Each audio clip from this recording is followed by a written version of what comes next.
Hello, my name is Holly from Sydney, Australia. It's nice to meet you guys. I've been in Korea for 3 years now. I came at first just for a trip and then I liked it so much that I stayed.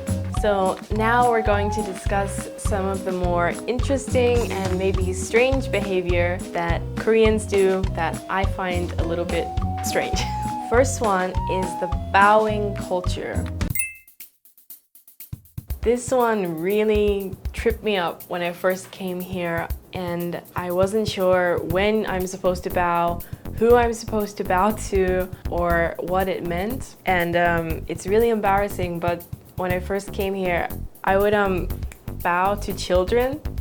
It's so embarrassing, but because they would bow to me and I thought you have to bow back. Oh my gosh, it's really embarrassing. But then I learned that it's about age. So the younger person should bow to the older person, and also when you do anything like go into a store, or it's just a kind of courtesy bow. So I got used to it actually, and I got a little bit too used to it because now when I go back home, sometimes I accidentally bow to people. It's so awkward, but it's a very polite thing to do in Korea. Another one is, it's a little bit more strange, but if you can't speak Korean, then I think the sound of the Korean language will sound a little bit strange to you. It can sound a little bit whiny maybe, and sometimes angry, or when they're not angry. So you can really misread the situation if you can't speak Korean, and you can think that people are complaining or that they're angry about something when they might not be. So be careful about that. I think I hear before sometimes people would say like, when they say like ande, it would be like ande and go on forever. And I thought I had no idea what that meant, but I guess it's just a more expressive way of saying what they want to say. It doesn't mean they're angry or whiny, I guess. It's just different. And another thing, which is kind of a good thing actually, a strange thing, is that people are really comfortable sleeping on public transport. On buses and trains. Anyone, if you're tired, just like this. I got really used to it, so now if I travel a long distance and I'm sleepy, I can just close my eyes. It's a very good thing actually. Australia, you should do it!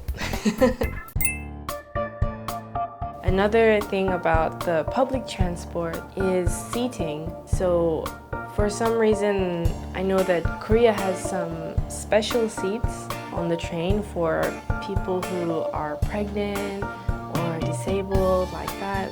But when there's nobody there, people still don't sit in the seats, which I still don't really understand why. I mean, if there's no one there, but I don't do it because people will look at you very strongly. So that's another strange thing. Even if it's really crowded, still people won't sit there. I don't know why. We don't have special seats on trains, but on buses we do. And you can just sit down, but if someone comes on that needs the seat, then you should get up. I think Korean style of dress is really unique. There are some things that I thought were really strange and that foreigners probably think are quite strange, but it's kind of become a fashion now. So, for example, wearing t-shirts under a dress. When I first got here, I thought, why? That's just wear the dress. That's so strange. But now it's just fashion, and I think maybe because I thought it was, Koreans didn't want to show their chest and shoulders.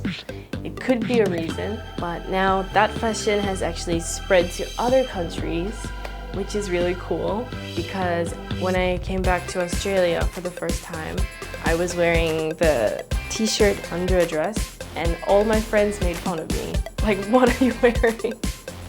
And I said, that's what they wear in Korea. And they thought I was lying, so. I thought this is gonna sound really strange, but why in Korea are men always wearing shirts? In Australia, a lot of men go shirtless, like no shirt. It's so strange, you can't see anyone with no shirt on. I mean, it's fine, but if you go to Australia, you'll be very shocked because I think we wear less clothes, a lot less clothes than Korea. So if you want to see shirtless men, go to Australia. Even in the city, it's like I think just a culture thing. But nobody cares. Nobody cares. Yeah, people don't stare at you. You can go to the supermarket in a bikini or pajamas. But in Korea, they do something weird. Girls go outside with the hair rollers. That's right. In Australia, we don't do that. Thanks for watching, guys. Please don't forget to like and subscribe and also leave a comment down below. See you guys next time. Bye bye.